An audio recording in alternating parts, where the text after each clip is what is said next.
Hey, Greg. First of all, can we just get your thoughts on the atmosphere tonight? We talked the other day about you expected a large Chivas crowd there, and that's pretty much what it was. Yeah, I thought just the atmosphere in general I thought was great. I thought between the atmosphere, the intensity in the game, I said it in the press conference before, you don't get a ton of those during the course of a season, so anytime you can get those, they're great.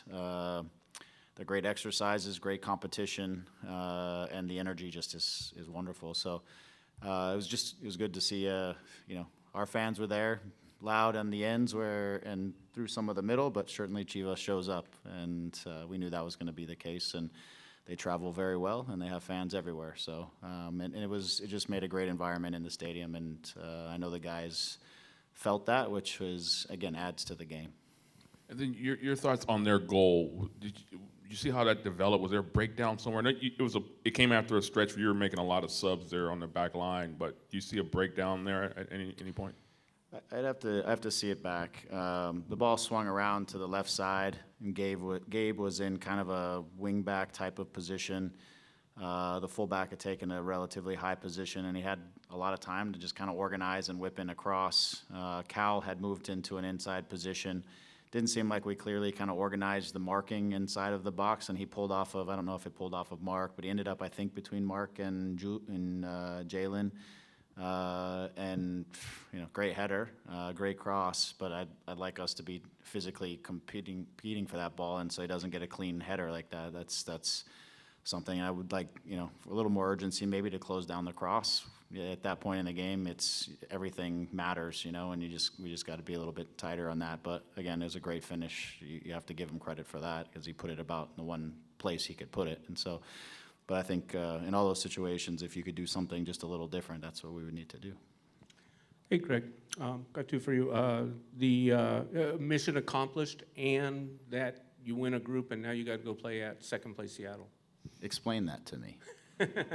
Seeds. Right. There was a point there at 2-1, I think, when Necaxa was winning. We were going to host and play Necaxa, which was the information I had. So I was like, just either win the game, let's take a point, whatever. We're going to be playing at home. They score late. We still win the group. We still have to travel and play, and someone's going to have to explain to me how that works because last year we had a tough year, and so now we have to pay for it again. So the year that just keeps on giving to us was 2023. But I'm proud of the guys. We're at home. We're in a great atmosphere, great crowd tonight. It was a great game. I mean, the way that they step out and press and get to man-on-man and close and just make it difficult for you to play made the game, I think, really high intensity and a good exercise. I say that because it's a competition and we learn from every experience, and I think this was a great exercise for us because we don't always deal with something like that, and that was a good experience for our guys to have to deal with that kind of pressure and that kind of marking and that kind of closing us down and things. And so I thought it was good for us. And Garces, who just really seemed to be all over the place for you. And then he exits. Any updates on him?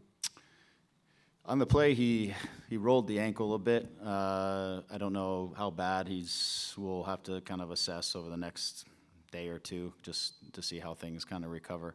Something similar was a little bit to Diego, and he was more of a contusion. This seems like it was a little bit more of a roll, so I just have to see over the next couple of days. But again, just on that one play, his recovery speed is you see something that's just different, and he kind of got turned in the midfield when he tried to step in and counter press, but his capacity to recover over that 40 yards was something to see.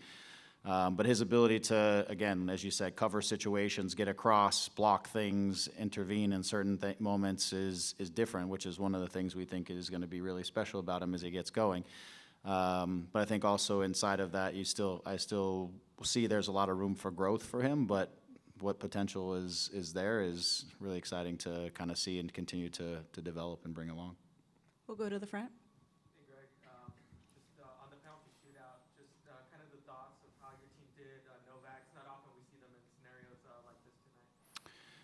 Yeah, I'm happy we won. My teams haven't won a ton of shootouts over the years, including in Guadalajara once upon a time. But But I was glad because also, you know, we've over the year and a half, we've had some struggles at PKs, but to have 5 guys or 6 out of 7 step up and finish them was great to see. Diego unfortunately missed his, which is a little bit ironic because he never misses in the training world. And I thought, okay, we're going to be, and then obviously that's why it's different in the game. But I was pleased. I thought we stepped up with pretty good conviction. I thought Novak, when he went hard, which gave himself a chance to make saves. And ultimately, you just got to come up with. Sometimes it's just one. He got help from the post on one, but then he made the play on the sudden death one, which was the difference in the moment. So I was happy for our guys because, again, in a normal season you don't see that type of scenario, so you do get to see one, and we have that experience at least under our belt. John, go ahead. Hey, Greg, John Arnold. Wanted to ask about Chicharito in the lineup, but then a late scratch because of a knock that he took in the warm-up.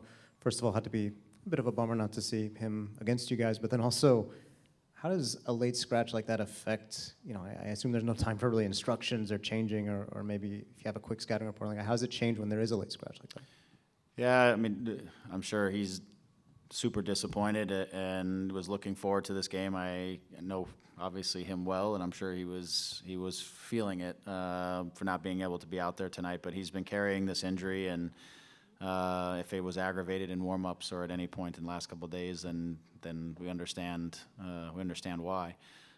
As for us in the locker room, we kind of had heard / seen a little bit of what might have been a change that was coming, and we just kind of talked about it.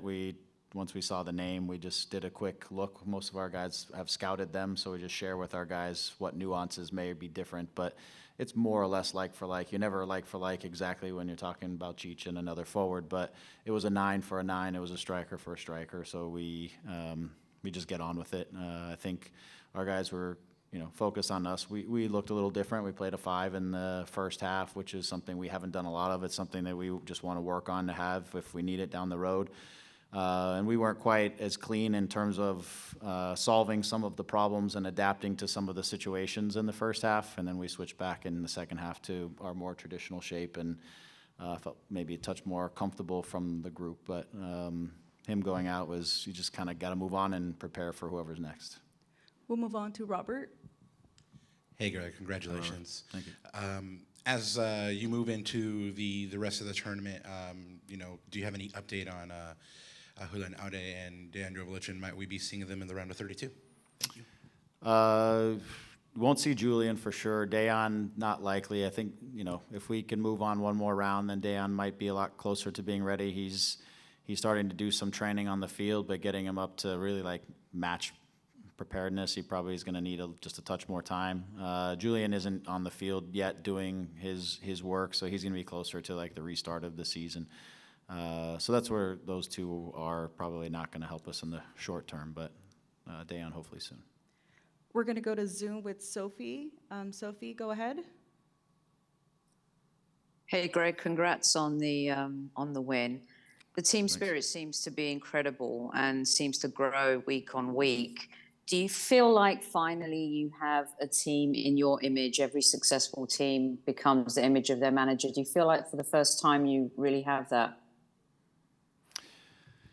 Yeah, well, I think we have some pieces that really work together. I think we have those complementary pieces between, our wingers and Ricky and, the job that Joe's doing, our two midfielders, whoever those two are, where it's Eddie Gaston tonight, got 90 minutes, is a huge game for him coming back.